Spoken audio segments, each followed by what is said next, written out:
What do you think about DJ Pauly D? Only because of you, I love the guy. Anyways, yeah. So DJ Paul. I'm sitting here listing these amazing DJs, and you fucking throw that guy at me. Oh man.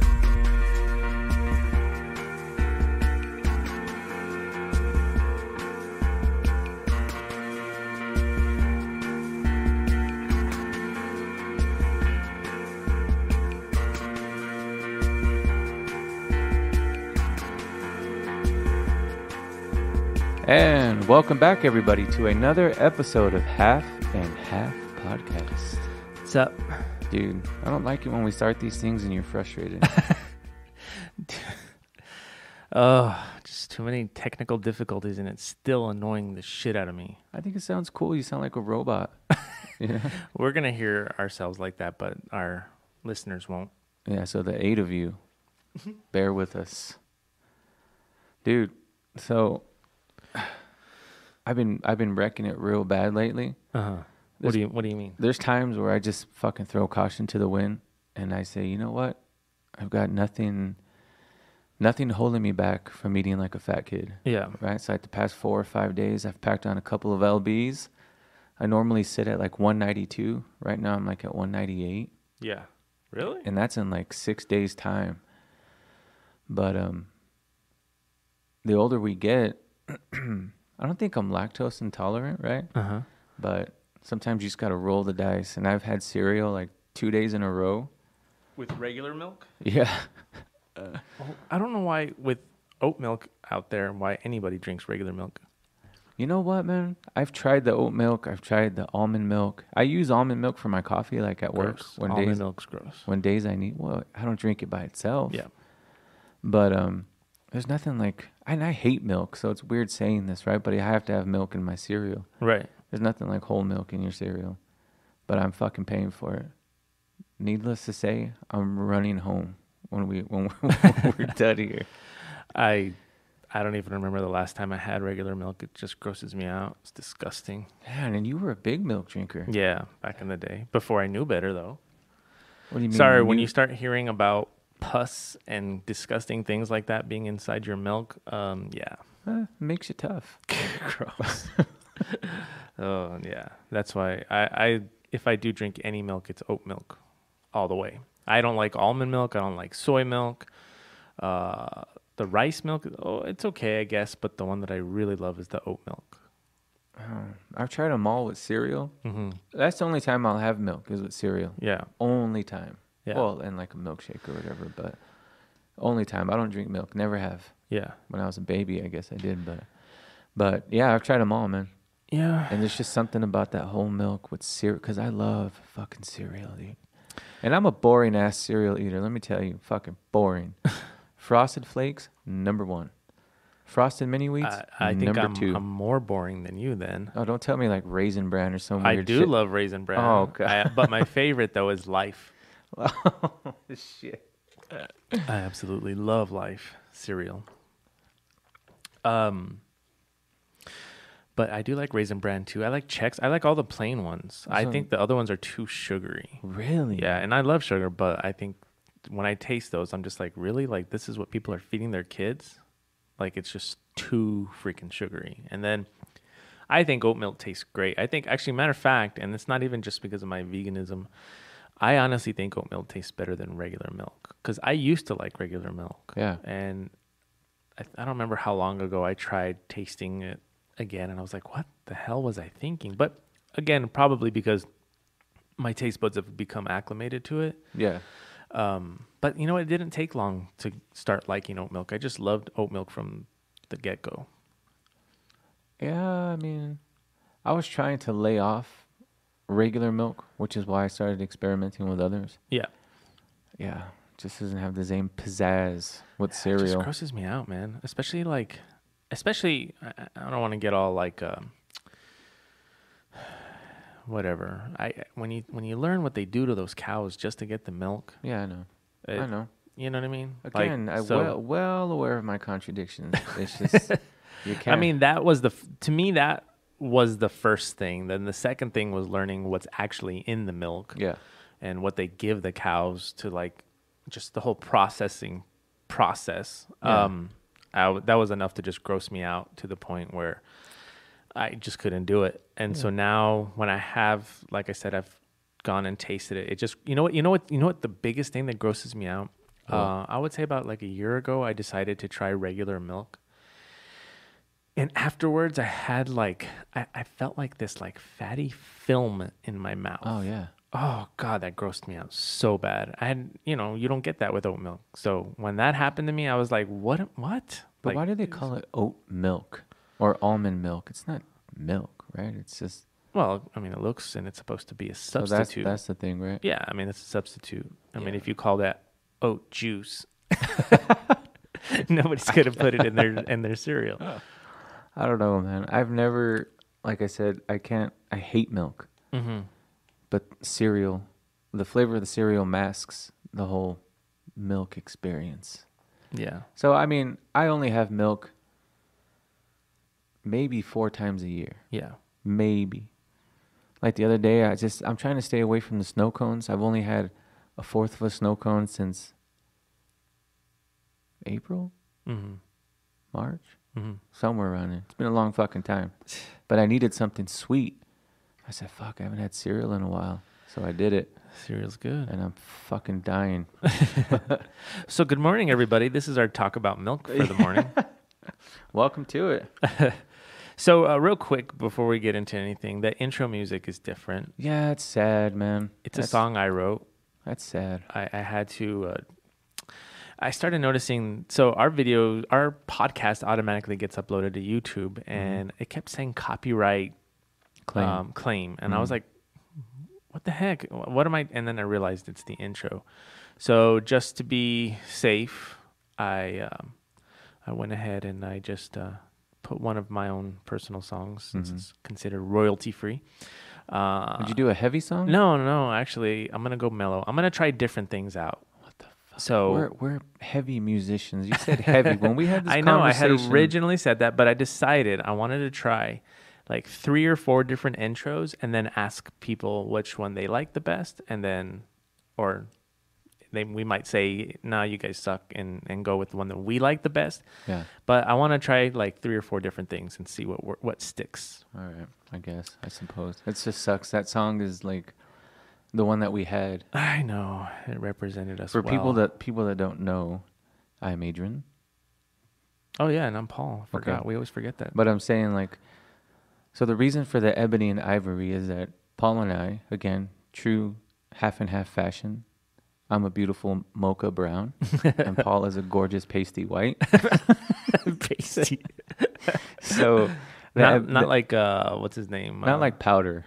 No, what's his name? Elon Musk. You know those Oh pictures yeah, that no, they released of him. that's No. a pasty son of a bitch, dude. That guy's almost transparent, man. Like Yeah. you can see his veins. I am. But that was the allure of that song for us. Yeah, Ebony and ivory. yeah.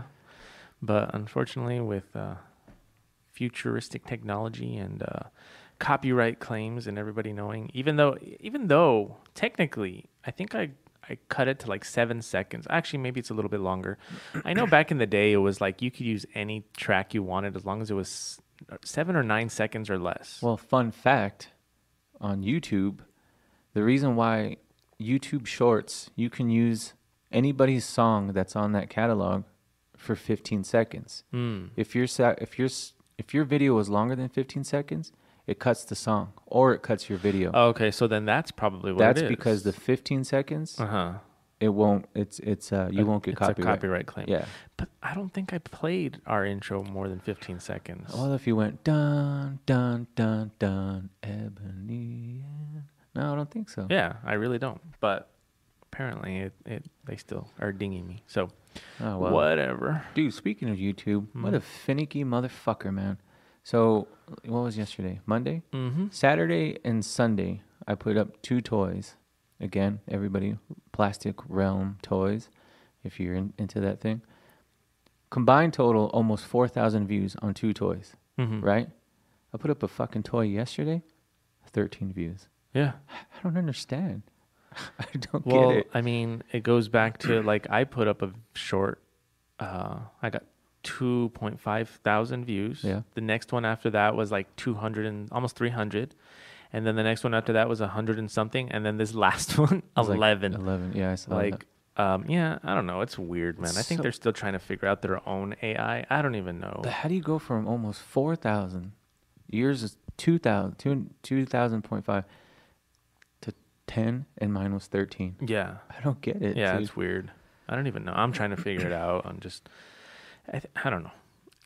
Anyways, real So- quick. Oh, sorry. Real quick. I dropped my drink. We always say real quick, and it's Oh like yeah, a so that's fucking quick- actually what I was gonna go. It's a quick 10 minutes. That's what I was gonna get to next. Justin, our lovely old guitar player, and I don't mean old like he's old. I mean like our. But he's still our guitar Well, yes, player. but I mean like our The gorgeous JB. from the band Ashling. Yeah.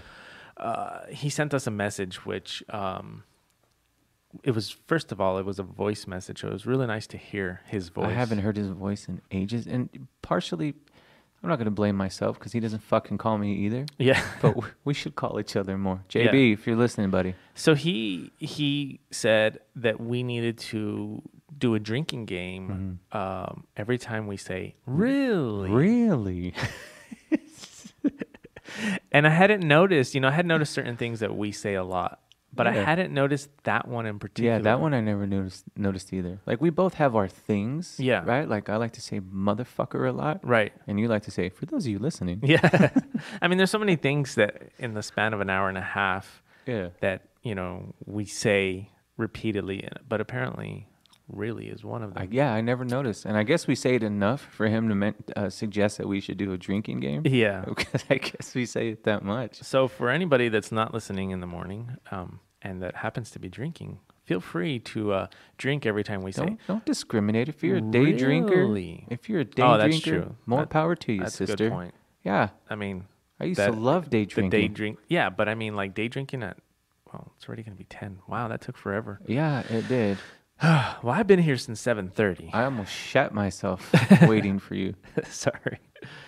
So yeah, that I just wanted to kind of touch on. And before we get into other stuff, I have a whole list of things here, and There's one thing I wanted to bring up real quick. okay, So every time, well, it's crazy. There's a lot of things. You're right. I do have an entire list. So, I was asked the other day, and just to clarify, I guess, I was asked the other day, on our last episode or the one prior, we had said, we were talking about that one Stranger Thing toy of mine that went to over 10,000 views and whatnot. And so when we had mentioned, if one of us makes it, the other one makes it, I was asked what we were meant by that, or what we meant by that, and if we're being for real. I was like, well, I'm going to speak for my best friend, but me, I'm being for real. And they're like, well, what do you mean? I said, let me put it to you this way. If I were to win the fucking lottery, and I know this is a shitty thing to say, I asked this dude, I said, who do you think the first person is going to get a check? And they were like, don't say it. I was like, yeah, my best friend. Yeah. Before your parents? I said, absolutely. I said, hands down, he's the first person I'm taking care of. And I Right. said, and I said, keep in mind, that's life money. Like, pay your bills, whatever.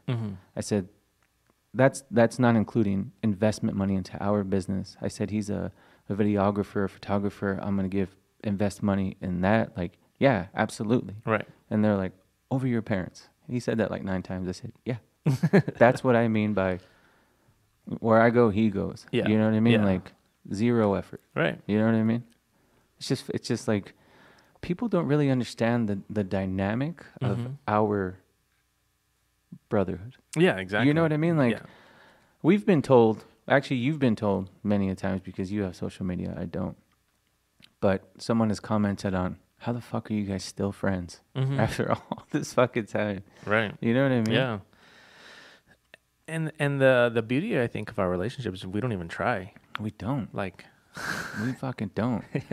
You know? No, I mean, I don't know. But it's like, just- to me, it's a no-brainer. Yeah. Right? Like, if something happens to me, it's happening to you. Hands fucking down. Right. You know what I mean? Yeah. Like, And then I had to go into the whole story of above family, you've been there for me more than anybody. Right. Even blood, Yeah. right? And it's like ride or die is not a bloodline. It has nothing to do with DNA. Like he's my brother. Like thick and thin, highs and lows, been there.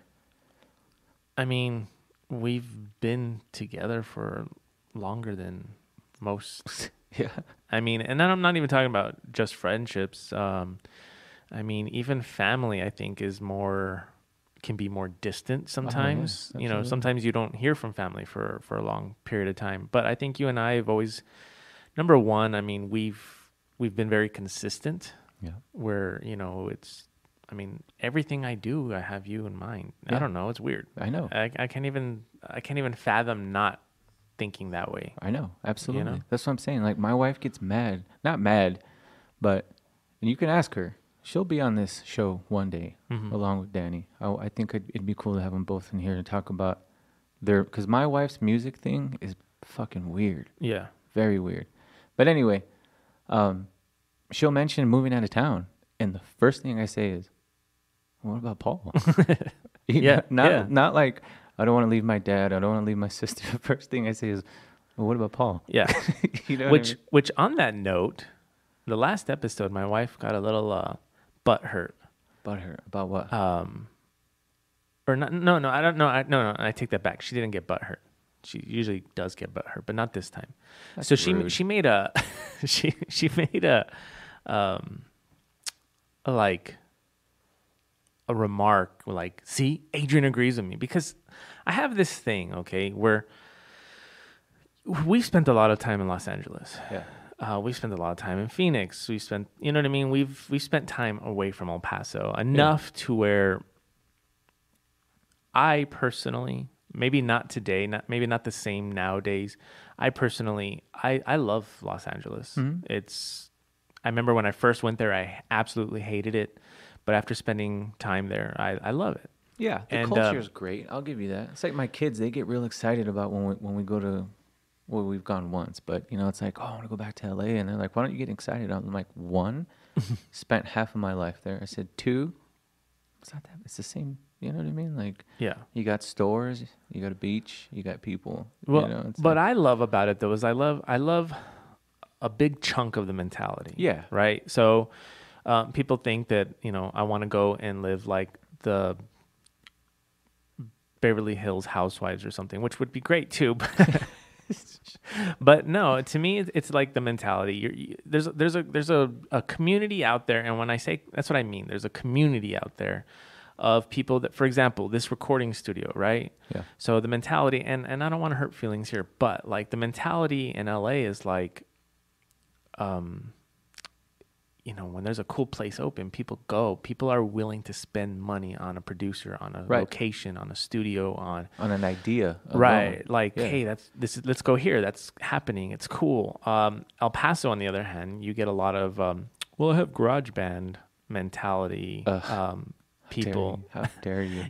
Well, you have a studio to your disposal, but you see what I'm saying? Like, here's the difference. Okay. You have people. When I say people, let's narrow it down to musicians. Musicians in Los Angeles, they understand that their music, their band is a business, and that they've got to do whatever it takes, and that even means paying money to go to a recording studio, and it doesn't necessarily have to be the most top-notch studio, but they understand that that's part of the price and the game. Exactly. Here in El Paso, the mentality is more of there's a really cool studio up the street, but you know what? Rather than spend $300 a day, which is nothing, right? I'm going to get GarageBand on my computer and record myself and put it out. And it's just a mentality that, to me, really is one of the things that bugs me about El Paso. Yeah. And again, I'm not talking smack, but in a way I kind of am. And so that's why, like, my experience, our experience, I think, when we've been in Los Angeles is sometimes, we are around like-minded people. That I'm like, God, where are these people where I live? So anyhow, that was in a very roundabout way saying how when I do mention Los Angeles and how much I love Los Angeles, my wife always just gives me the ugh. So I think I remember the conversation. Yeah. And my rolling of the eyes, my scoffing at the words L.A., Los Angeles. It wasn't at the fact that you always bring it up.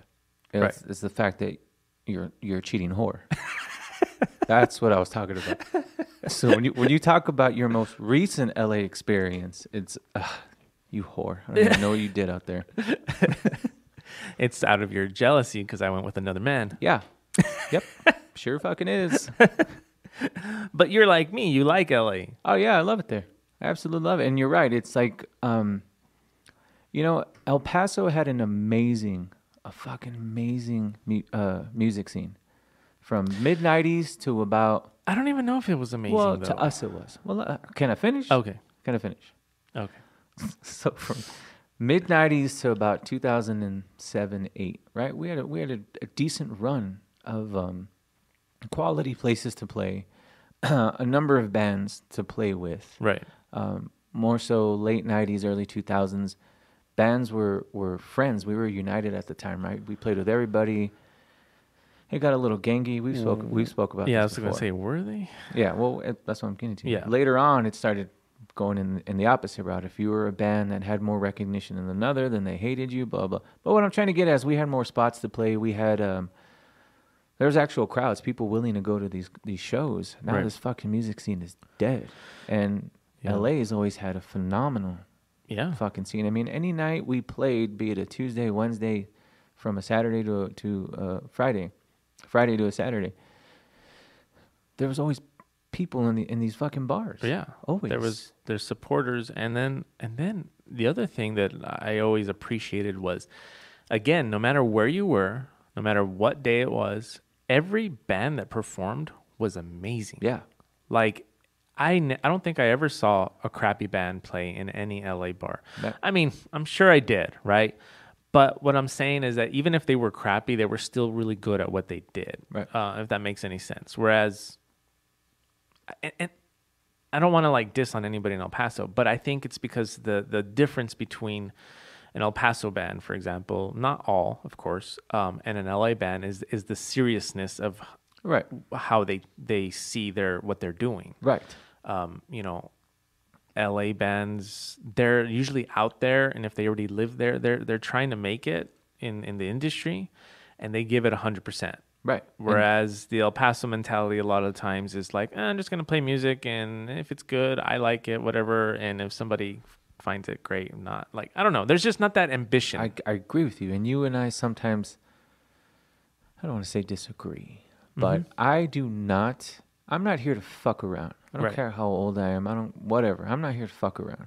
If I'm going to put my all into something, now the record contract days are gone, but I don't want to do something just to fucking do it. Right. Like in my mentality, when it comes to music, it's like I know what we're capable of. I've said yes, or I've put my heart and soul into this because I believe in it, right? Whatever we do. Right. So I don't want to fuck around. Yeah. But nowadays, people, all they do is fuck around. It's like, oh, let's start a band and Right. maybe play a gig or two. I mean, let me give you a good example. And again, I'm not talking shit, but let me give a great example so people kind of understand a little bit more of what I'm referring to. There was a certain band that I recorded and I took under my wing. I took them under my wing because they were amazing musicians. Like, just so fucking good. And everybody loved them.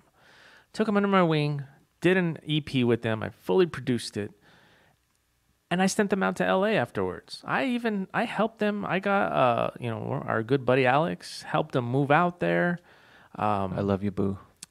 I got people out in LA to contact them to, the idea was, look, I always think about the movie Big Fish. Oh, yeah. You're a big fish in a little pond here in El Paso. You need to go be a big fish in a big pond where you can perhaps thrive more because you're that good. If they weren't good, I would have been like, all right, here's your recording. I'm out. I didn't even charge these guys. Yeah. Didn't even charge them. Why? Because I saw the bigger picture. Like, you know what? I do this now. It'll pay off for us later. You know what I mean? That's how much I believed in them. Yeah. And they didn't do a damn thing. Yeah. I was like, you guys playing any shows? No, they started working like regular 9 to 5 jobs, and like, And I think it goes to that mentality that you were just talking about. So it's like they probably jammed. I know that their earlier YouTube stuff was just them well, they in their living room on an here's what I acoustic. think happened though. Those songs I did for them saw streams in the millions, and I think they saw it as like, oh look, we don't have to do anything because look, our music it's taking up. We That can go tomorrow and play wherever, and it's gonna be no. That's not the way it works. Streams and actual like getting into the industry itself yeah. are two totally different things. Well, we're in a different day and age, right? Right. We're in the digital age, and a lot of people do rely solely on that. Just put it on a platform and see what happens. Yeah, But but you gotta follow up. Oh no, absolutely. But I think with them in particular, I think it was never like a hey, let's be famous. You yourself just happened to see the talent, brought it to their attention, and said, "Let me do this." You guys did it, and they were like, Well, no, they very much were wanting to be famous. "Really? Yeah, 100%. You can't even fucking tell." 100%. Then you're right. You can't. Tell. Yeah, no, they literally were like, we will do anything to make it. But when the opportunity came to do anything, they did nothing.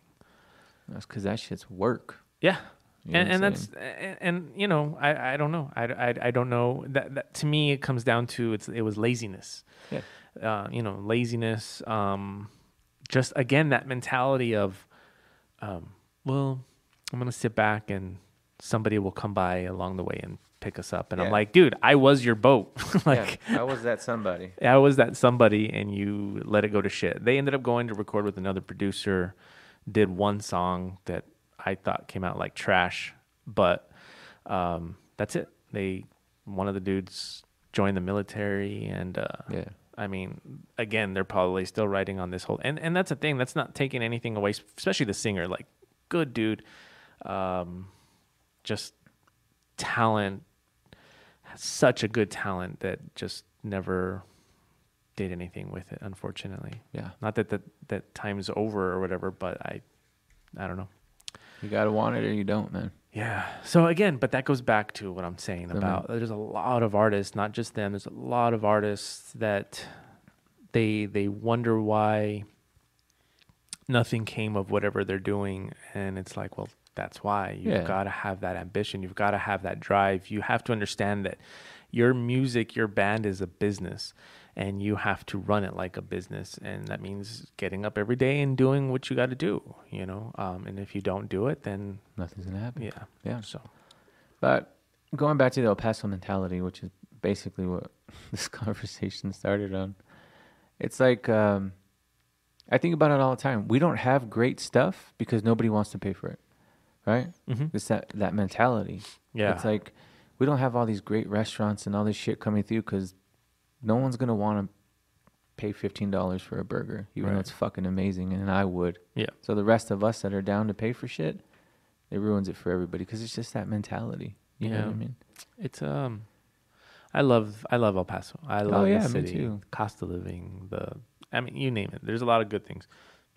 But when it comes to this industry that we talk so much about, it's not difficult to get left behind if you get stuck in that El Paso musician mentality. But even your podcasting, again, letthereberock.com, Yeah, EP.com. EP.com, And nevermorerecords.com. and nevermorerecords.com. I wasn't done. Sorry. I thought this was going to fly off the shelf Yeah. for sure. Yeah. I thought you'd be like, dude, sorry, I can't do our podcast for another 3 weeks because I'm booked. You know what I mean? Like, yeah. I mean, I have podcasts, but yeah, there's not I mean, this idea for this podcast room actually came from LA. LA has these massive buildings where they're just studio after studio after, with like 50 studios, podcast studios in these massive buildings. Every single studio, any hour of the day, And it's has full. somebody recording a yeah, podcast. that just shows the demand. Yeah. But And in here El it's Paso, a lot of people don't even know what a podcast is. It's so weird. It is weird. Like I've given tours, I've had meetings with people, and they don't even know what a podcast is. They come in out of curiosity, but have no idea.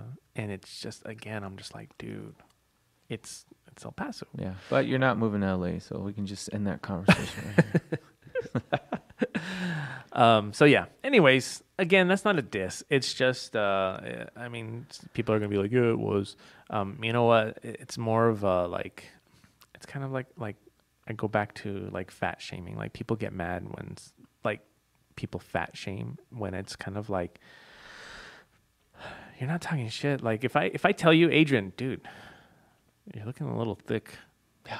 It's not because I'm trying to be an asshole. It's because I'm like, I care about you.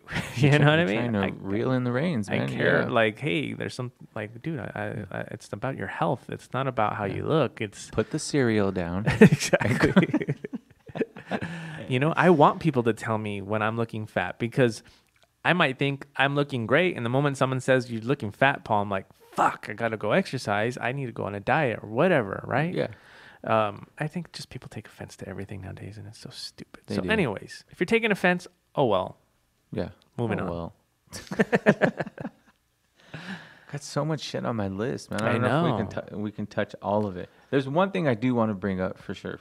Mm. That's gonna make you not make you mad, but Well, before you make me mad, can I just say one thing real quick? yeah. I meant to bring this up on the last podcast. Mm-hmm. Did you know? I know you're going back to several episodes. Your dislike of Led Zeppelin. Yeah.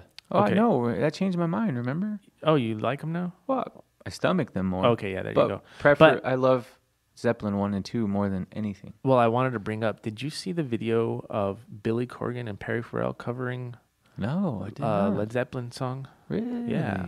I gotta check that in out. Chicago just like a couple weeks ago? Lollapalooza or this? Yeah, is, I think really? it was Lollapalooza. Yeah, Oh wow! No, I gotta check that out. so I thought that was pretty cool. Fuck those guys. So I'm big into documentaries. I've said this before. Yeah. Music documentaries, I should say. Whether I know the band, like the band or not, I'm Mhm. still curious about the story. Mm-hmm. Well, this group in particular, I happen to love. Been listening to them since I was a kid. It was an amazing documentary, but it really brought back something that I've known that I've loved, but like it just, I don't know. It brought back the feeling for me, which you're going to hate. But so I was watching a documentary on Cypress Hill Okay. on Showtime. Fucking amazing documentary. Mhm. Like I'm talking the storytelling, everything was just fucking perfect. And parts of the story were just like, wow, really? You know what I mean? But they got to a part where I think it was like 99 or 2000, they put out an album that was a rap rock album. Oh, right, with the guys from Rage, didn't they? Wasn't it? I don't even remember. I know they teamed up with Rage Against the Machine, Yeah. and they actually went on tour. I don't think it was on that album. Oh, though. okay. Remember that song, Rock Superstar? You want to be a rock superstar? No, Think not really. rock- Oh, Jesus.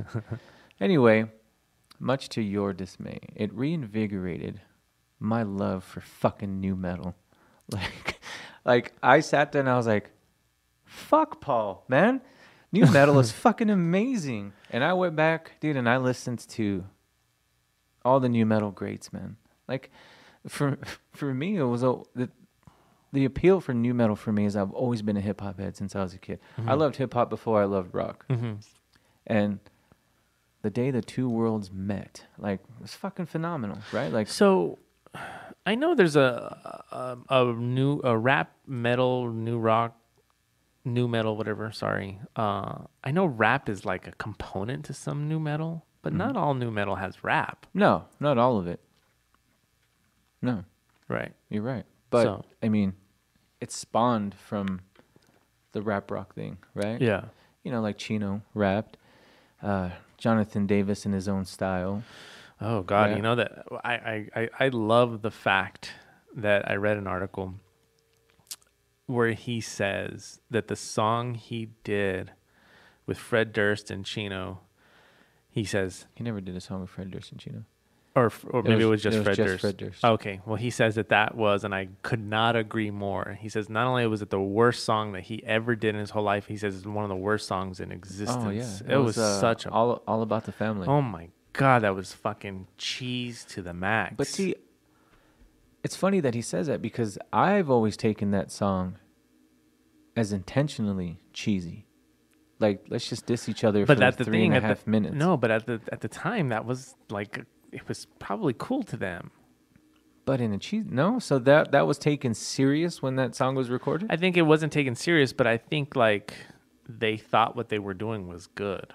You know what I mean? Well, I mean, it was good in a almost parody type of way, right? Yeah. Like, But I mean, it's I don't know. But speaking of Korn and Fred Durst and stuff, have you watched the documentary? There's another one on HBO which is just as good, but I feel like this one was a little bit better on Woodstock. oh, dude, the one on HBO was awesome. Yes, I have yet to see this one. this one is actually goes a little bit more in depth. It's called Trainwreck, right? Yeah, Yeah. it was really good. I got it saved. It's on my queue, but I just haven't had time to sit Yeah. down and watch it. You have to watch it. Yeah. Oh, I'm definitely going to. Yeah. I guess I would say both of them were equally as good, but this one goes a little bit more in depth, more kind of behind the scenes. Really? Yeah. Okay, cool. I'm gonna check that out.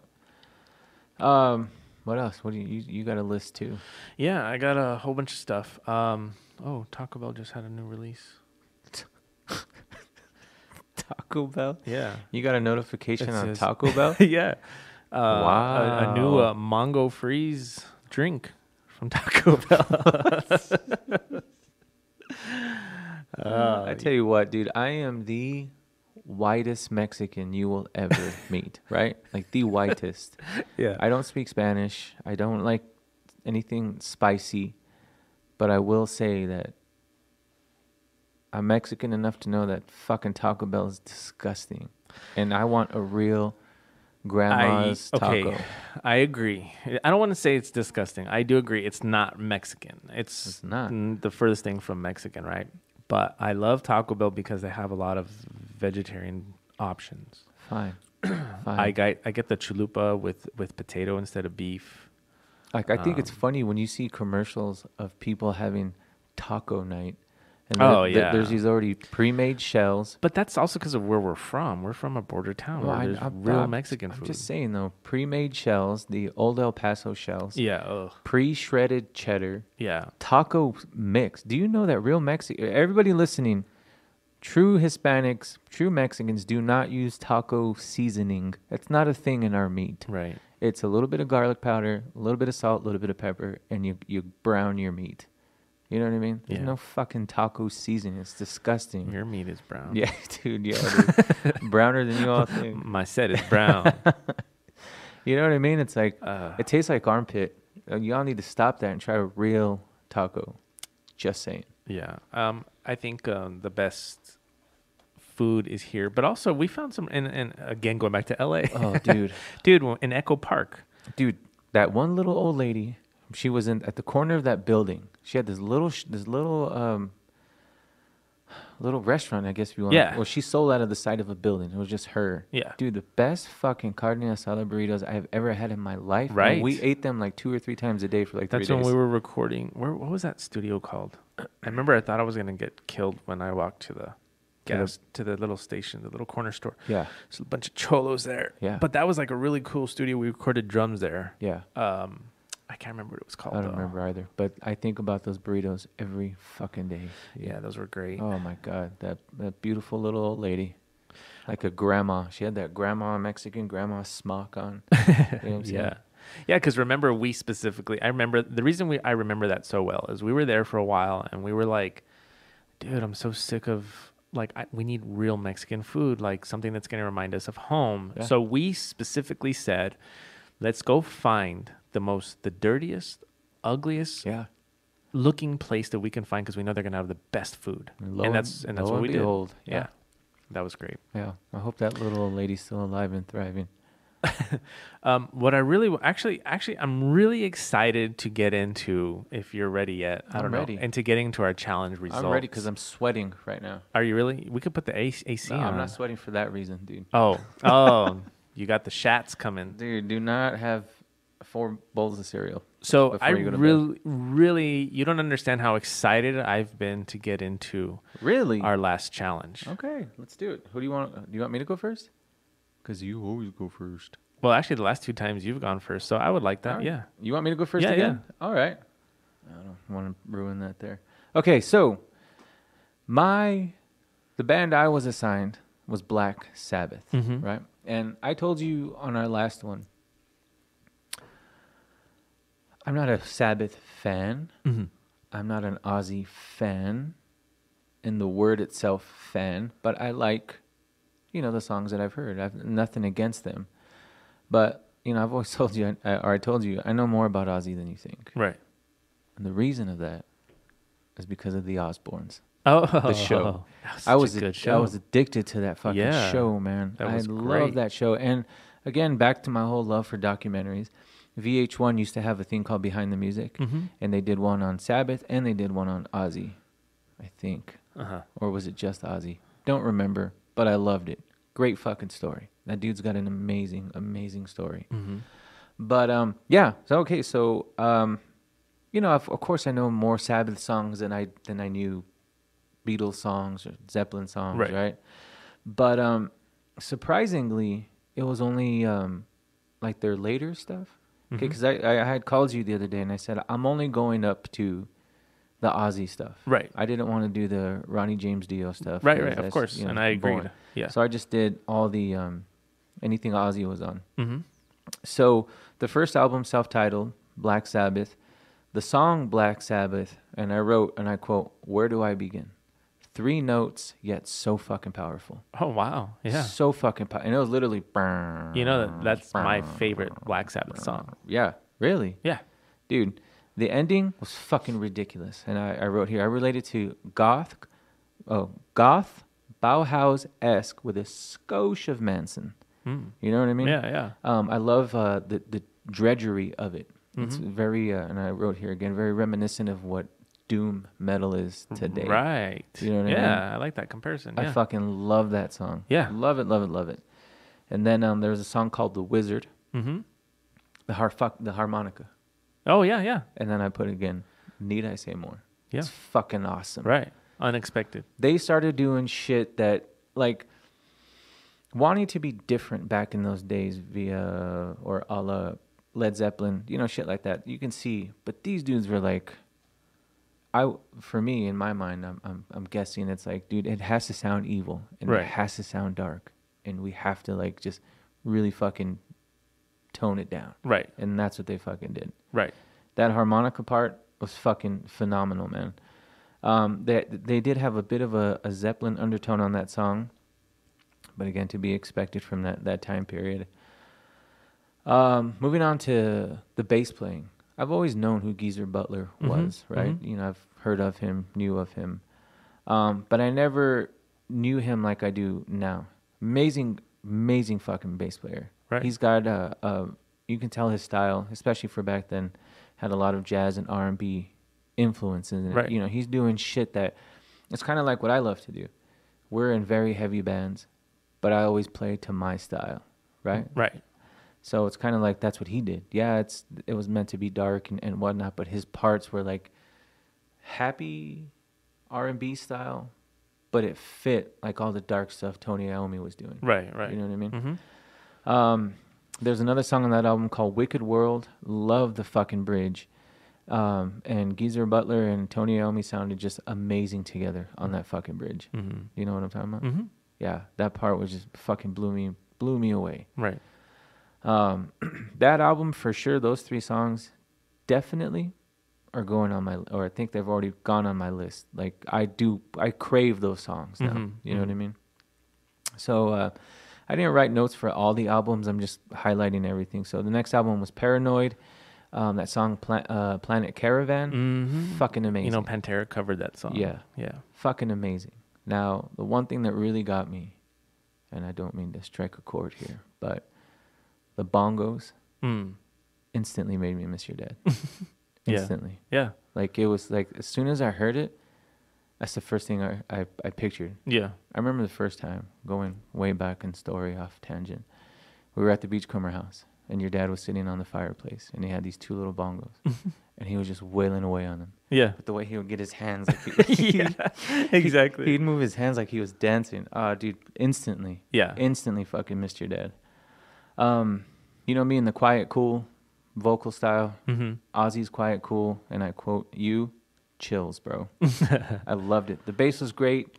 Iommi soloing with the bongos was very Santana when that right, yeah. the solo kicked in. And this song in particular gave me a huge Mars Volta vibe, big time. Yeah, I can see that. There was another song called Hand of Doom. The beginning drum beats are what hip hop samples fucking dream of. I never thought of that. Yeah, Big time. Right. First thing I heard was, why hasn't it, maybe they have, but why have a great hip hop producer sampled that fucking beat yet? Yeah. Because it's ridiculous. And as everybody knows, that's what hip hop is built off of. Drum breaks. Yeah. Plain and simple. My uncle did a great job on that. His last name's Ward, right? Yeah. Jack the Stripper, beginning to late part was fucking awesome. An amazing bass line. Isn't that a funny title? Yeah. And the groove was that song had a very groovy feel to it. Like it was very groove oriented. Yeah, those are all the notes I have, man. I listened to everything up until Dio. Yeah. You can tell it got progressively more uppity a little bit towards the end. You know what I mean? Where it sounded more like Ozzy Osbourne stuff with Randy Rhoads towards the end. Right. Like it started getting into that transition. Yeah. But yeah, man, I'm a fucking fan. Again, I've never disliked Black Sabbath or Ozzy, but this just really brought it home to me on why you guys really like them a whole lot. Wow, and why they're influential. Like I said, I hear a lot of the stuff that I love in them. I was not expecting that at all. Right. I thought you were going to say like, oh, there's a couple songs I liked, or yeah, I know this song, but no, wow, you really liked it. I was working out to it most of the time. Yeah. Because that's when I do all my thinking and my listening. And dude, it would hype me the fuck up. Yeah. Big time. Yeah. You know? There's nothing spectacular about it. Right? Like especially the first album. But for me, loving that real dark metal, right? You know, I love simple things. Yeah, of course. And it was just fucking crazy, man. My two favorite songs ever from Black Sabbath is Black Sabbath and War Pigs. Did I get to that one? You had to have. I think I did. Yeah. Such a good song. Yeah. Wow, that's pretty good. Yeah. I'm glad you liked it. Yeah. You think you're gonna continue listening down the road? Absolutely. Yeah. Especially that the first album. Oh, okay. Especially, it's like I said, it's got so much of a so horny. It's got so many of the things that I love. Like I said, I love the Bauhaus, one of my favorite bands. Right. It's got a pinch of that in it. Early Manson, first 3 albums. Right. Loved it. You know what I mean? That's awesome. Yeah, definitely. Oh, that's good. Sorry, I had to stretch. Oh, man. All right. Moving on. Yeah, moving on. So you challenged me to listen to DJ Shadow. I got to tell you, man, something really interesting came out of this challenge for me. Really? Yeah. So I'll kind of go through the process, and before I get into that, real quick, can you in like less than a minute explain to people what DJing is? And the reason why I ask this is because when you're listening to DJ Shadow, okay, you're when you think of a DJ, people have this image of a dude with 2 turntables just kind of standing there doing stuff. And although I know when DJs first started coming out, people were like, what the hell is this? And then now you have artists like Odessa, for example, that are kind of have that same feeling of a DJ, but they're sitting up there with like electronic pads and stuff, and even probably turntables and just kind of doing stuff. But so to get people to wrap their heads around DJing, what does that mean? Like, what is that process? So back in the day, not even like, I'm not going to go back to like Cool Herc days, right? I'm talking just like, let's say this era, DJ Shadow, DJ Qbert, all those amazing DJs. I mean, back in the day, it was literally making 2 records, sound is 1, right? And then you have the scratching also, right? So it was literally 2 turntables and a mixer. You're combining 2 different songs. So you're taking like you said, the Black Sabbath, that drum beat.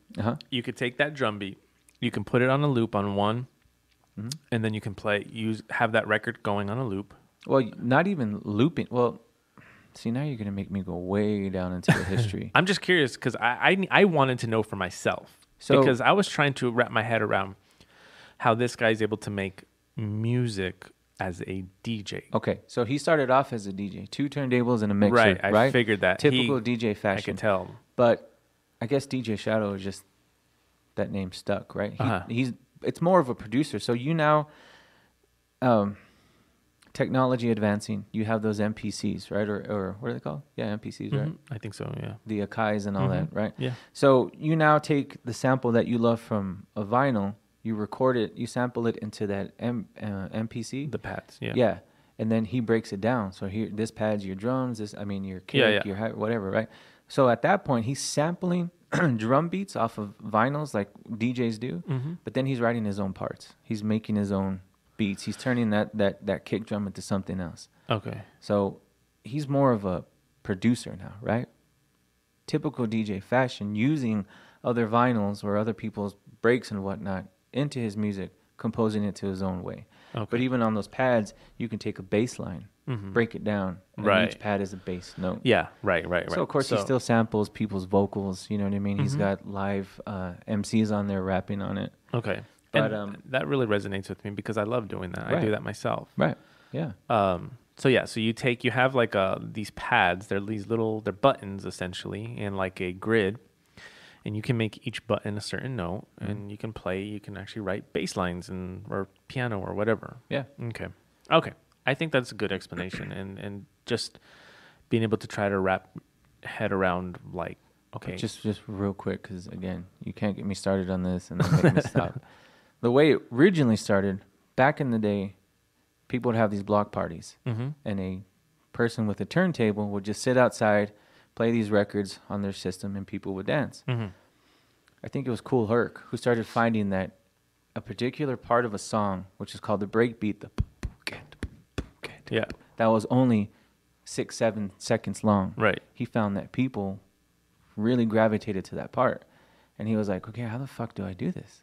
So what he started doing, because before it would transition, you go one record here, the song is over, I'm going to transition to this song to keep the party going. Right. So that's what they call mixing. I'm going to mix these two songs to blend in effortlessly so I can just whoop, so there's no space in between. Right, like a radio station. Yeah, so he started saying, how the fuck do I make that breakbeat longer? Because that's what people love. So he got two of the same records, queued up that breakbeat, and while that breakbeat is playing, he's cueing it on the right side. So as soon as that breakbeat's going to finish, boom, he switches over, and it's continuing on this side. Oh. So he's doing the same thing back and forth to make that 7 seconds into 5 to 10 minutes, just over and over and over. Okay, Yeah, that makes total sense. yeah. Huh. Okay. Now scratching, real quick. Yeah. I forgot the DJ's name. So the story goes, he was mixing on his turntable. His mom walks in and says, you need to turn the fuck down. But when his mom was talking to him, he just stopped his record because he had it at a part that he wanted to play with. He's talking to his mom, and as he's talking to his mom, he's holding the vinyl in that spot. But he's rocking it back and forth with his hand. And he hears the and he's like, wow, that's fucking weird. So then he just started going, and that's how scratching was born. Interesting. Yeah. Crazy, right? This is good information. Yeah. Okay. Dude, I am a fucking deep well of useless knowledge, man. All right, let's start with introducing. I think I did it right. I don't know. Yeah. Okay. I'm just going to kind of, again, read a little bit of what I wrote and kind of just tell you how I feel. Absolutely everything I'm hearing, drum beats, everything is just on point. Like, everything sounded so purposeful. Everything was just, I just loved it. Right. I loved all of it. One of my thoughts was that this is lo-fi before lo-fi. Oh, absolutely. You know what I mean? Yeah. Like, lo-fi is the thing, everybody listens to lo-fi, but like he was doing it eons ago. I said, when I hear a bass line, all I think is, sounds like something Adrian would write. See, and when I tell people I am not a rock bass player, yeah, that's what I mean. I don't, my style and my influence really comes from like hip hop style and R&B style of bass playing. I just happen to mesh it into rock music. Yeah, I was listening to it and I was like, now I know where Adrian gets, like, it was like listening, like, it was something that you would have written. Yeah. You know what I mean? Like, more than any other artist I've ever heard. Yeah. So That's why I was curious to where those bass lines came from. Like, so if he's writing them himself or... Yeah, not physically on a bass, I don't think. Yeah. But it's on the Akai or the MPC, whatever it's called. Right. I think sometimes they are sampled, a full sampled bass line. You know what I mean? Right. You know, to be honest with you, I've tried up and down. YouTube is a world of knowledge. Mm-hmm. And I've tried to find... There's a lot of breakdown videos on YouTube, like, this is how so-and-so writes like this, or sound like this person, or this is... I can't find shit on how DJ Shadow does what he does. Right. It's crazy. Oh, really? Yeah. That is weird. Mm-hmm. All right. Going on to the next one, I can say just right out the gate, I loved that first album. Mm-hmm. It was, I mean, there was nothing bad to say about it. It made me understand you a little bit better. From the drum beats to the bass, which is obviously the biggest part, like, it's just mind-boggling. Dude, going back to that or touching on that, don't you just love how he uses these big fucking drums? Boom, boom, God, boom, boom. Yeah. God. And it sounds fucking grand, and it sounds like it's in this huge hall. Mm-hmm. And then he has these just pretty parts layered over it. Yeah. It's right? amazing. Yeah. So the next album, Preemptive Strike, I mentioned, I try not to do too many notes this time, even though I did still kind of. Drumming just makes me think of one of my favorite drummers of all time. And it made me realize, like, holy shit, this is probably like where he's influenced. I need to look into it more, but Pepe Clark. No, Darren King from Mute Math. Oh yeah, dude. Yeah, that's like now that you mention it, yeah. DK, the drummer, that dude is just. I don't know any drummers like him. I know there's good drummers, Eric and Prada. There's good drummers, but none like that guy. I agree with you. What struck me, the comparison that I got, because when I first started listening to DJ Shadow, I was an Incubus fan first, right? So I owe DJ Shadow to somebody that I hold near and dear in my heart. Haven't spoken to him in ages, but whatever. That's another time, another place. But he and I were in a band together. My friend Scott Hall from Super Soul, one of the most beautiful souls you will ever meet. He's an amazing person. Anyway, I love you, Scotty, if you're listening. Probably not. He introduced me to DJ Shadow, and I felt head over heels. But listening to more Shadow, I started picking up on Jose Padilla, whatever his name is. Jose, the drummer of Incubus. I'm like, okay. Oh, wait a minute. That sounds just like DJ Shadow shit. You know what I mean? So, yeah. That's interesting. But yeah, I just, again, if you don't know who Darren King is, look him up on YouTube. Or not on YouTube, on Instagram. I follow him on Instagram. Like, nobody plays drums like that. Nobody plays drums like that. Scott Hale, not Hall. I said Hall. So going on again, I kind of I went to the next one, the Private Press. I put that one was actually my favorite so far. Right. And I love the incorporation of guitars and voice on that one. Dun, dun, dun, dun, dun, dun, dun. Yeah, dude. At this point, I kind of lost track of albums. I said I love all the guests, and although I love the hip hop artists, I felt that it detracted from the music for me.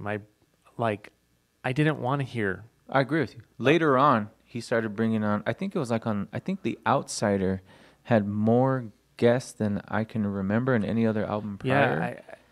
I really was in love with the instrumental. And every once in a while, like a sample voice. But then when these hip hop artists started coming in, even though they were good, I was like, no, I don't want to hear you. I think what had happened, and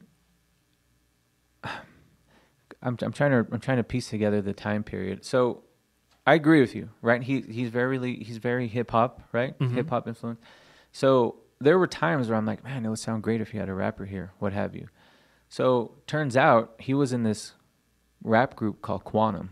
He started a rap group called Quantum. I don't remember all the guys, but one of the main lyricists was this Asian rapper named Lyrics Born. That album was fucking ridiculous. I listened to it for months on end. And it was like, oh, this is what DJ Shadow sounds like with rappers, right? So I loved it. I got my fill, right? Like, the curiosity had been fed. Right. But then it started happening more and more on just his albums. Yeah. You know what I mean? But Quantum... That's a hard album to find. I own it. Thank you. 2, fucking ridiculous, dude. Yeah. Fucking ridiculous. Yeah, I mean, again, you know, they were all quality Yeah. artists, but it was just like, no, man, like I want to hear what I've been hearing. Why? I don't want to hear voice right now. The Okay. song he did with LP and Killer Mike, who are known as Run the Jewels, that's Oh yeah. the fucking stupid song, man. Stupid good for those of you who don't. So I don't remember why I put this, but I put Give Me Back the Night track was interesting. Yeah. I don't know. I specifically put that. Okay, so this is where it gets really, really interesting. Okay, so I'm gonna write, as I was writing my notes, I put the song You Made It, what the fuck, and I put beautiful, and I thought Spotify had switched to another artist, but this is where it gets really fucking interesting, and I don't know if you know this or not. I need you to hold off. Okay. It was very unexpected. I was blown away, and so the voice really gave me this like, wait a minute, I know this fucking voice. I was like, I know this voice, and is this voice who I think it is? So real quick, without answering the question, I want you to answer the do question. you know who the voice is? I'm gonna be upset if you do. I don't remember, to be honest with Okay, good. Wait. I think I do. No, I don't think you do. All right. So there's this band that I don't really talk about anymore because they gave it up back in 2013. In 2013, they released one of the best albums I have ever heard in my fucking life. Like these guys, if these guys were around today, they would be like my top 3 probably. Yeah. What really resonated to me with this band is that during a really, I guess you can say a rock bottom time in my life, Yes. they were all I was listening to. Mm-hmm. Oh. And so anyways, it turns out the guy that sang on that song, it is him. It's the fucking singer of the band that I'm talking about. Do you know who it is? That's Sigur Rós, is it? No, man. Oh, no, I don't know. And he has his own solo project, but it's not that great. But dude, like you don't understand how excited I got. I mean, like just hearing his voice. His voice is one of the greatest voices, at least when he was in this band. I remember 2013. I remember the rock bottom, but I don't remember what band you were listening to at the time. Fucking Stateless, man. Oh, no shot. I forgot about that band. Yeah. Blood something. Right? Yes. Son of a bitch. I forgot about that. So that guy comes out on 2 songs on that album. You're the reason I bought that album. I'm looking at, I forgot about that. He comes out and I knew right away, I was like, that voice, there's something about that. Like, that sounds familiar. And I was like, no, I can't be him. Bloodstream. Yes. So I went and I looked up and yeah, dude, sure enough, sure as shit, it's the singer of Stateless. And then I went even further. Dude, you know that Stateless actually says DJ Shadow is like their number 1 main influence? I had no idea. Yeah. Really? Yeah. Huh. I forgot about that band. God, I'm so glad you brought them back up. That band, that last album that they did, one of the greatest albums I've ever heard in my life. If I don't know. And anyway, so if you go back and you listen to Stateless, now I can see the massive influence that DJ Shadow has on them. I don't even remember. I remember the song Bloodstream. Just That's the like a name. very like Yeah. And I remember the name of but I can't, for the life of me, I can't remember what they sound like. I'm back at listening to them all over again just because it's been a while. Yeah. Pisses me off that they're broken up. But Dude, I that sucks when, real quick, off topic, but on topic. yeah. Do you remember that band Inner Party System? Yeah. An amazing fucking electronic rock band. Yeah. And they're 1 album and 1 fucking EP and they're done. Yeah. Sucks. It really sucks, man. Anyway, go on. So what really bothers me though is like his voice is undeniable. One of the best voices ever. But dude, he went on to do his own solo thing. His name is Chris James, by the way. I'm Chris James, bitch. Sorry, every time I say Chris James, I think of Rick James. What the 5 fingers say to the face? So anyways, I went on to listen to it, man, and it almost sounds like, okay, because Stateless is very moody, Yeah. very electronic. Stateless is like a dark version of Mute Math. Okay. And so this guy went on to do like it just sounds like everything you hear on the radio, man. Like the acoustic, upbeat, uppity Yeah. songs, and it sucks because his voice is so undeniable. But he just went this mainstream route, and it really bums me out, dude. I gotta Because hear he it. is such. I mean, has to be top 5 It's just- favorite it's- vocalist of all time. It's those thing. It's a singer thing, man. You're in a fucking great band. You fucking leave to do your own shit, and it turns out to be some mediocre shit, and then you realize, fuck, That part of what made you who you are is your band. the magic of the 5. It's very true. Anywho's moving on. It happens so often. You know what I mean? Or even not even necessarily with singers. There's guitar players that go on to try, Yeah. and it's just never you lose the essence of what you had as a band. Yeah, I and agree. I don't know. But anyways, okay, going on. I really, and I didn't write this down. This is just going off of my memory. The last album blew me away because I could tell that that's when he really got more into less sampling and more songwriting. Right. Okay, I can tell. Right. And it just became. It was weird because I was listening to it on my phone and I was like, this is cool, whatever. But then I put it on the studio speakers and I started hearing all those like bass tones and like the dark like undertones, I guess you can say. And I was just like, oh my God. So the other day, I was taking a really long shat, Mm-hmm. As you do. and as I'm fixing to, I tell you what, and I was fucking around with one of our songs from Tragic Lightning, Mhm. and I remixed it. Oh, right. You didn't hear.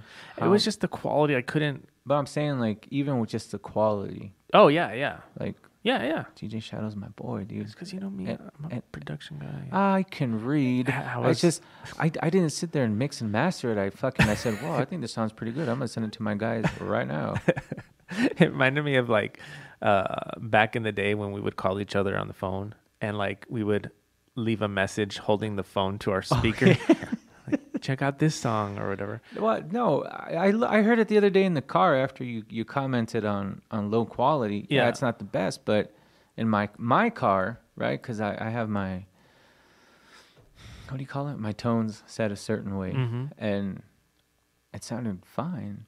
It's like when you hear the bass and what the bass and the kick drums are doing. Yeah. Then you'll understand Yeah. that I just need to hear it better. That's it. DJ Shadow's the love of my life. So if I had to say one bad thing, and I know this is going to counter what we just talked about, and I guess the one bad thing is I don't like the scratching, the DJ scratching.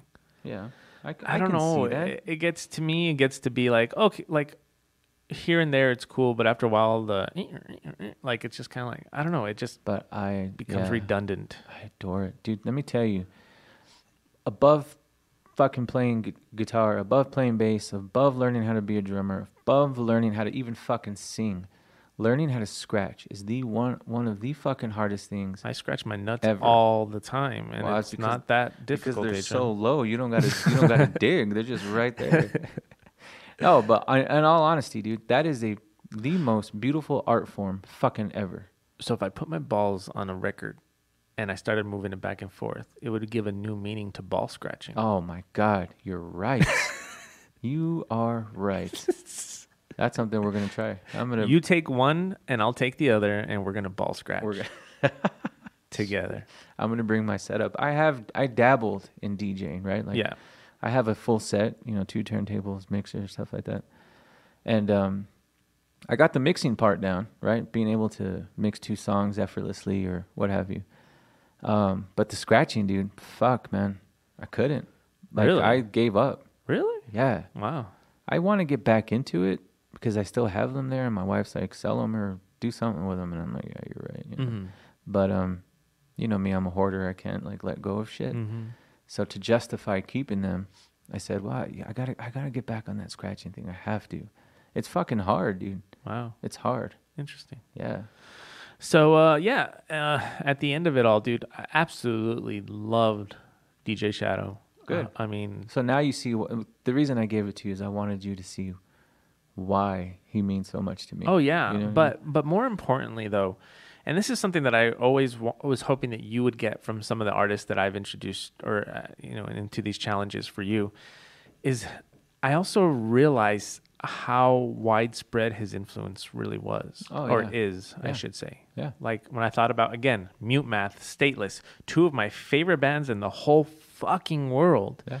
You mentioning Incubus, you know what I mean? Like a lot of the hip hop that you listen to. There's a lot. I mean, it goes on and on. I'm sure if I looked into it, it would be an enormous impact on music in general Oh, that yeah. this one person has made. Hands down. You listen to my second favorite DJ is DJ Crush. He's an Asian DJ. I was introduced to him through one of my second favorite female artists of all time is an artist named Estero. She did an album called Breath from Another. Again, thank you, Scotty. He introduced me to her. Scotty's introduced me to a lot of shit. Anyway, so he was the producer / DJ on that album. So I got heavily into him through Estero. And I also love DJ Qbert. I love RJD2. Like there's all these music, we keep saying DJ because that's what they do, but they're music producers. And literally they all try, but always fail to duplicate what Shadow does. Right. Hands down. What do you think about DJ Pauly D? Only because of you, I love the guy. Anyways, yeah. So DJ Paul. I'm sitting here listing these amazing DJs, and you fucking throw that guy at me. oh man. So yeah, that was it was a good challenge. That's man. like talking about POS, MF Doom, Con, and you being like, "So what's up with MC Hammer?" Yes or no? Hey man, MC Hammer. He was great. So yeah. Final conclusion: will you listen to him again? Oh, 100%. I see. I don't even know how I said that.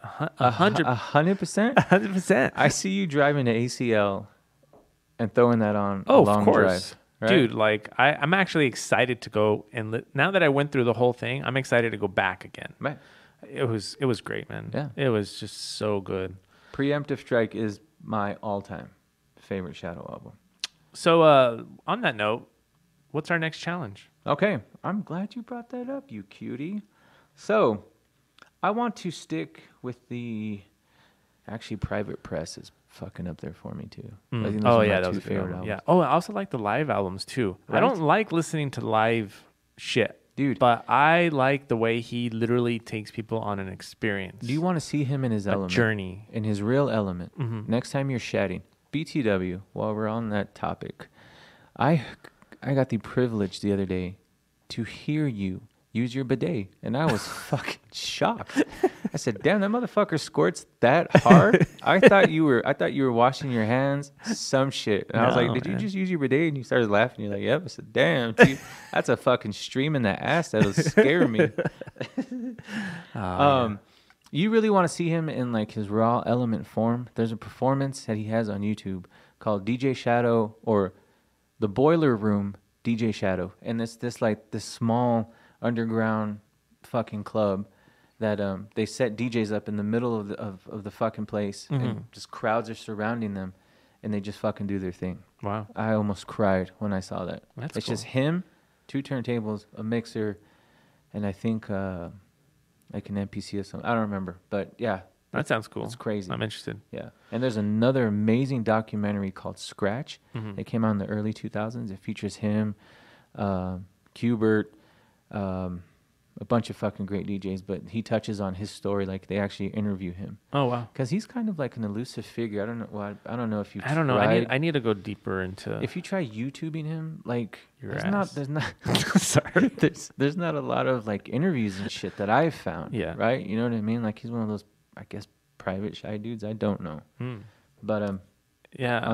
in the documentary Scratch, he actually talks about his stories where he gets his vinyls from, all sorts of cool shit. Wow. Yeah. So, okay. I had 2 of them Okay. lined up for you. Mm-hmm.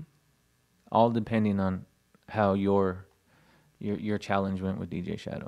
I think we need to let each other know a little bit about why we're challenging. Yeah. Okay. Well, that's why I told you. Because I need to figure out: am I being tortured? Am I? No. This one's not going to be torture because you're going to go, oh my God, but I already know who she is. You know some of who she is. Okay? All right. So, in the same vein of this challenge or this past challenge, I want you to know why, or really feel and understand why, one, she's my number one female artist of all time. Two, why their bass player is, Sade. yeah, Sade. Top to bottom. She write one of my favorite songs ever from her is that shit, it's in my head, but I don't know what she says. I suck at lyrics. Something get me down on my knees. Oh, by your side. Yeah, there you Down go. on your knees. Yeah, right. that's a good song. Oh, that was a later fucking song. Amazing. Yeah, that album came out in 2000, 2001. Yeah, I just like the getting down on your knees part. Yeah, I fucking know you do, buddy. Even though I got a Shat, you're gonna get on your knees right now. A good old fashioned Blumpkin. Okay, so Sade, does she have a lot of stuff? I'm assuming she Oh does. yeah, absolutely. You know what sucks, man, is that prior to going solo, she was in this small time group called Pride before she went to Sade. I can't find that fucking album anywhere. Really? Anywhere, dude. Drink, Justin. I just said really. Really? Yeah. But anyway, yeah.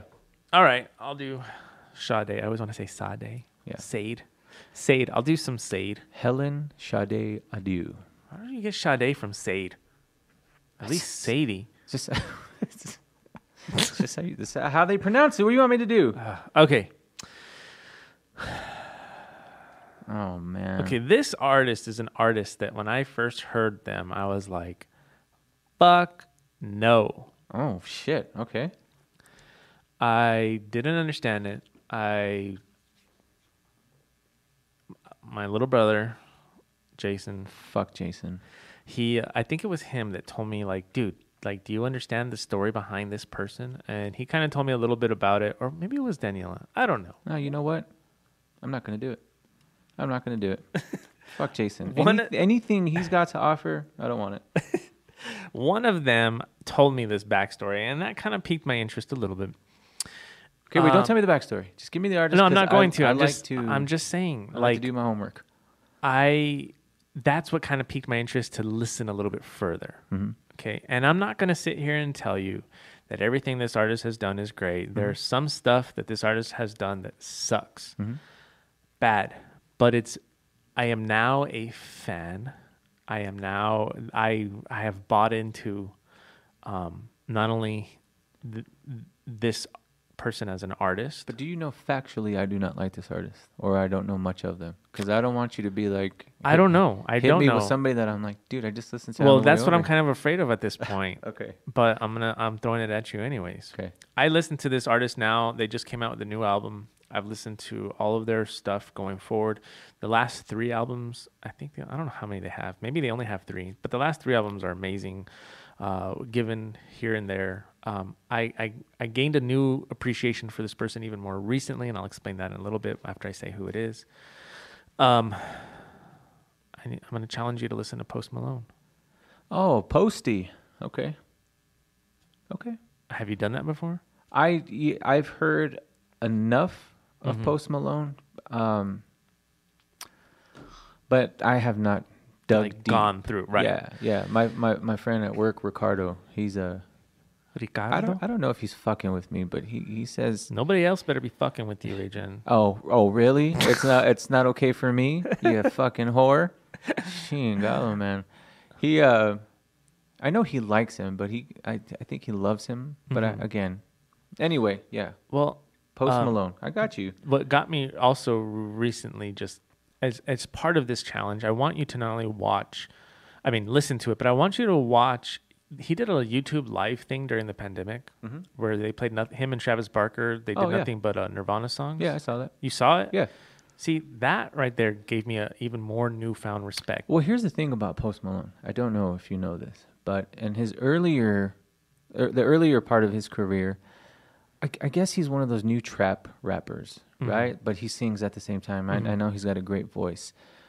Fun fact about him, is he's a rocker. Yeah, that's at what I'm heart. talking. That's And the he part of the just- story that got me. Yeah, one of his friends had some beat. They were hanging around, and he was fucking around on it basically. And Post Malone was born. So like, I think he's a Pantera fan. Yeah, he's like a true metal fan. Yeah, so true metal fan gone accidentally trap rapper. What I love about him too is like, just like as a person, from what I've seen and what I've read, he just seems like a genuinely like just down to earth dude. He's got like the punk rocker mentality. I was watching an interview with him, or somebody asked him, "This or Bud Light?" Bud Light, buddy. Yeah, the dude fucking chain smokes like. He's just one of those that just doesn't give a fuck, dude. Yeah, I've always wanted to. Here's my thing. Any hip hop, mainstream, I'm gonna say, not underground, because I still love a lot of underground stuff coming out today. I'm not a fan, right? Right. So I hesitate to get into these things, such as Kendrick Lamar. But I learned my lesson with Mac Miller. I did not want to give it a shot, right? I said, this guy's famous. He's on MTV. People are hyping him up. Arrogantly, I said, he's got to fucking suck from what people crave today. So I'm not going to do it. He passed. I don't know. Oh, there's a channel on YouTube called Mass Appeal. And they do this thing where they get these producers or musicians. They take them to a record store and they give them a few minutes to find 3 records randomly. They blindfold them, 1 record, 2 records, 3 records. They open their eyes, and they're now challenged to make a beat within 10 minutes from these 3 records. Right. It's fucking crazy. Wow. The shit that people come up with in 10 minutes is phenomenal. I saw his just because, I like watching the series, and his fucking came out great. He actually played live bass on his fucking track. Oh, wow. And that's when I was like, God damn it. Now I gotta fucking listen to this dude. Yeah. And I loved him. Wow. And now I'm sad that I got into him after he passed away. And it's funny you say that because, like Post Malone plays guitar. He plays instruments. Yeah. And I think that's why his songs are different, in my opinion. Like, again, I struggled. I would hear his songs and be like, ugh, what the hell is this? What the hell? But then, the backstory kind of interested me. I started listening, and then I started realizing the songwriting, started realizing things he was talking about, which I'm not a big lyricist, but I appreciate it. And I think what gets me about people nowadays, and call it jealousy, call it what you will, the fact that these people nowadays are famous for shit that they're not even into. Effortless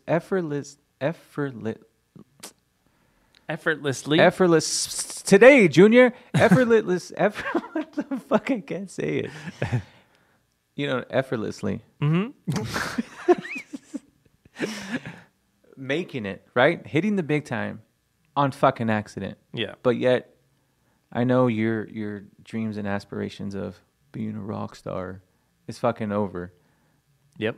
But for people like me who would not mind it, I've been trying my whole life, and these dudes like, yeah, I'm a hard rocker turned trap person by accident. Right. And I'm fucking famous. Yeah. Drives me crazy. Yeah. So that part of the story, it kind of deterred me from wanting to listen. I'm like, you're not even passionate about what you fucking do. Yeah. You know what I mean? But then it allows him to do the things like what we talked about, the Nirvana thing, where he gets to get that rock release, so to speak. All right. So on that note, we're running out of time. We need to do the Shat. Yeah. Oh, yes, I do, my friend. I tell you what, I got my glute exercise today. Okay, so welcome to another segment of the Shat. Today on the Shat. Oh, sorry. Today we need a cue board in here, so exactly. Like, today on the Shat, I bring to you a band. I've been listening to them maybe about 6-7 months, roughly around there. They're a heavy band, very heavy, female fronted. They're a band called Harriet, H-E-R-I-O-T, Harriet.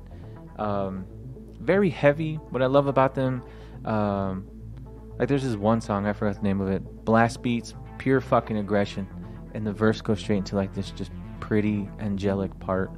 They're very gritty, they're very dark. I think they only have somewhere around 9,000 listeners on Spotify. Fucking sad, very Yeah. underrated. Almost 10,000. Yeah. Again, I'm sticking with my girls. I love female artists more than I do male artists, and here's more proof of that. So, Harriet, I love them. If you're into that pretty aggression, more aggressive than pretty, they're very heavy, Yeah. but I like them. So, today on the Shat, we feature Harriet. And on that note, I listened to your last Shat. Coast Contra, was Yes. it? Uh-huh. They were good. Very, very 90s, like you said. Right. Very 90s, very like 90s party. Yeah. Kind of along, correct me if I'm wrong, kind of along the same vein of like Black Eyed Peas in a Yeah. weird way. Yeah. I realized they're featured on a lot of bigger artists' music. Right. But yeah, I liked it. I mean, not my go-to listen to every day type of thing, but I appreciated it for what it was. Yeah. It's interesting to see somebody bring back something that's very 90s sounding. Well, you need to listen to Joey Vance. You need to give Oh, that one yeah, a I full need to. dude. Talk about fucking 90s, dude. I mean, Yeah. you can literally pick these two little motherfuckers up and drop them in 1996, and they would go running. Isn't it funny how a few years back it was like a big movement to sound very 80s again, and Yeah. now it's like sounding very 90s. It's sad. I'm not looking to the 2000 forward to the 2000s. Oh, dude, can you imagine the resurgence of No, they're still around. I was gonna say My Chemical Romance. Yeah, they're really coming around again too. Like, Yeah, we're gonna go see them September 30th. like in yeah, Colorado. they're back together or whatever, Yeah. right? I Oh, bought God. these. They were supposed to have one reunion tour in 2020, but fucking COVID hit Mhm. and they canceled it. So I bought my kid tickets 2 years ago. Yeah. We're barely going to see I them. never liked My Chemical Romance. You did. You want to know how I know you did? I liked maybe a song or two. No. I never got into them. False. Everyone seems to think that 3 Cheers for Revenge was their first album, when in fact they were signed to Oddball Records prior to that, and they have another album. Mhm. You showed me that fucking album. Really? Yeah. I do not recall. But I if played you- the fifth. if you listen to that album and you listen to their shit after, it's like listening to 2 different bands. Oh, that's interesting. Yeah. I got to go back and listen to that. Yeah. then. All right. All right, that's all the time we have for today, ladies and gentlemen. We want to thank you again for tuning in. You like that? Real fucking radio, Yeah. right? Yeah. I've been practicing. Every time I shit, I'm like, how do I end the show? But yep. So thank you guys for listening again. If you want to start a podcast and you want to do it effortlessly and have all the work done for you, please go to letthereberockep.com, nevermorerecords.com. Yep. Right? You can get a tour, you can get samples, you can come in and check everything out before you decide. I, non-biased, would actually fucking do it if my best friend was not the owner, so I don't have to. And also, if you're for your toy needs, if you're interested in toy geek shit, I feature a not a brand new toy of my collection every day on Plastic Realm Toys on YouTube. Yeah. Mhm. All right. And check out the Harriet. That's the chat for the day. All right. All right, everybody. Thank you. Until next time. Bye. Bye.